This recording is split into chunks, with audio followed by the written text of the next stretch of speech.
You get home and you're exhausted, irritable, kind of numb, but you tell yourself, "Ugh, I'm just being dramatic." No. If you are walking out of sessions completely wiped and checked out, this is not about you being too sensitive.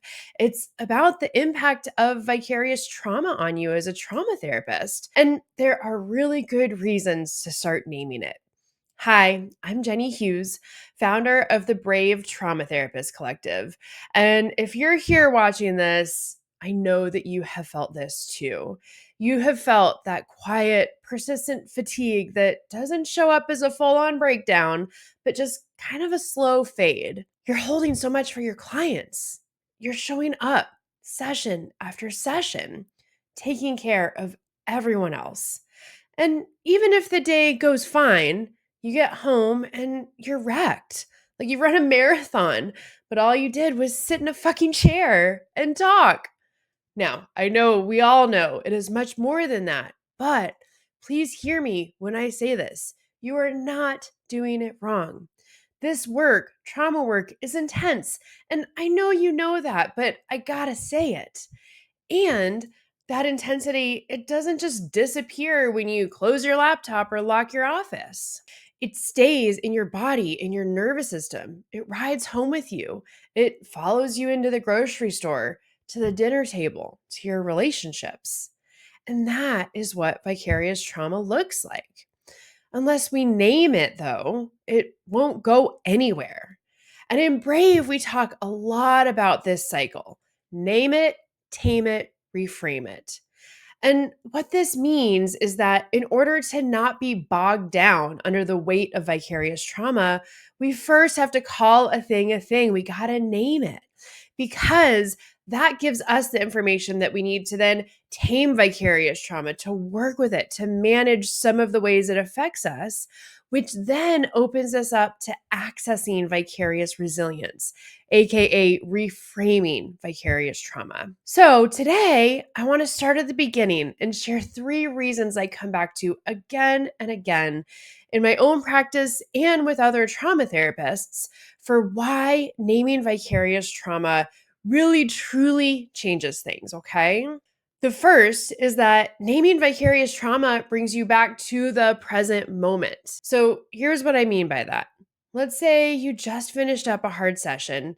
You totally kept it together during session. You stayed grounded, present. You were in it with that client. But something about it still hit differently.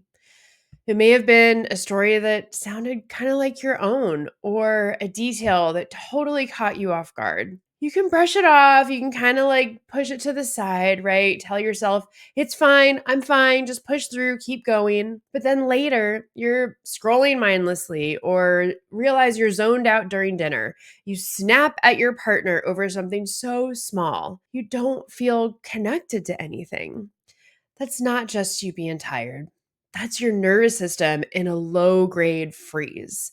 And when we don't name what's going on, we lose our anchor to the present. But if you pause, even just for a moment, and say, this is vicarious trauma, it's a normal reaction to my work and my body's way of processing something heavy, then you can actually interrupt that disconnection. You name it and you give yourself permission to be human.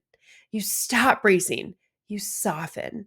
Even if it is just for a breath or two, then you're back in the here, in the now, and that is presence. And you deserve to access it. The second reason to name vicarious trauma is that naming vicarious trauma makes it easier to receive support. When you don't name what you're carrying, it's really, really easy to gaslight yourself. You might hear yourself saying things like, it's not that bad, or other people, my clients, they have it so much worse. I should be able to handle this on my own. God, how many times have you said that? I have. And then from there, you just push through. You overfunction, you isolate. Even when people offer to help, it doesn't land because you have not admitted, even to yourself, that you need it. That pattern runs deep. Let me tell you a story about how deep it goes for me, okay? When I was pregnant with my first child, I hired a doula. This is a normal, common thing, right? But for me, I hired her because asking my husband for help felt more vulnerable, more difficult than paying a stranger to support me. And this is not because he was not capable or is not capable of helping me and being with me through that. He is the most supportive and safe person in my life. What it was about how hard it was for me to ask for and receive care. And a big part of that was because I hadn't even acknowledged how much I really needed it. It was then easier for me to pay someone to help me than it was to ask him. I know this is a very specific example, but it helps to illustrate what happens when we don't name vicarious trauma and our natural need for help or acknowledge that we are allowed to need help. It makes us miss the cues. We then get stuck in self blame and we cut ourselves off from the very support that might shift everything. But when you pause and name it, this is vicarious trauma, this is what it looks like in me, you create just enough space to let a little something in. You might then be able to cancel a client that you needed to cancel without spiraling, or call a friend instead of pretending you're fine. You might let your partner show up for you without feeling like you've failed. Naming it doesn't magically fix everything, but it does make support feel less like a threat and more like a relief. The third reason to name vicarious trauma is it helps you reconnect with the people who matter in your life. The more that I try to convince myself that I'm fine, the more I disconnect and isolate from the people that I love. And it's usually not obvious at first. I'm still showing up, I'm still doing the dishes, I'm still texting back.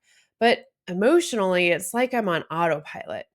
I end up performing wellness, smiling, nodding, going through the emotions, not the emotions. Look at that Freudian slip. And when I'm doing that, I'm not really there. And honestly, that's when I know I need to pause because when I take even just a few minutes to name how I'm actually doing, I'm not okay. I'm overwhelmed. It's too much.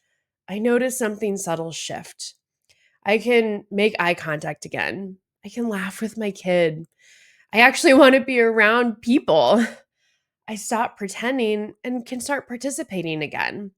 And that doesn't come from forcing it, it comes from naming the weight and letting it exist without shame. Now, before we close, I want to offer a small check in if that feels okay. You don't have to do anything fancy right now, but maybe just practice, just try noticing your body. Where are your shoulders?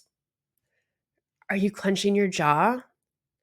Holding your breath? Can you let go even just 10% of what you've been holding? That could be through taking a deep breath and letting the exhale be longer than the inhale. Or maybe you start touching your thumb to each one of your fingertips. Or you dig your feet a bit deeper into the ground beneath you. None of these are quick fixes or perfect solutions, but they let you be here. And being here often starts with naming what's real. So if you've been feeling drained after sessions, not just tired, but distant, untethered, like you're performing your own life, this is your invitation. Don't minimize it. Don't talk yourself out of it. Just notice. What's one small way that vicarious trauma might be showing up in your body this week? If you want support tracking it, I made a free vicarious trauma tracker that includes a bonus mini course to walk you through all of it that you can use anytime. It's gentle, it's simple, and you do not have to do it perfectly. And if you want to talk about this with therapists who really actually get it, the Brave Trauma Therapist Collective is open to you anytime. It's full of real people having real conversations about what this work takes and how we take care of each other inside of it. So come check it out if that feels right. The link for Brave and the tracker is right in the description. And if this isn't the moment, that's awesome. Just keep being honest with yourself. That's more than enough.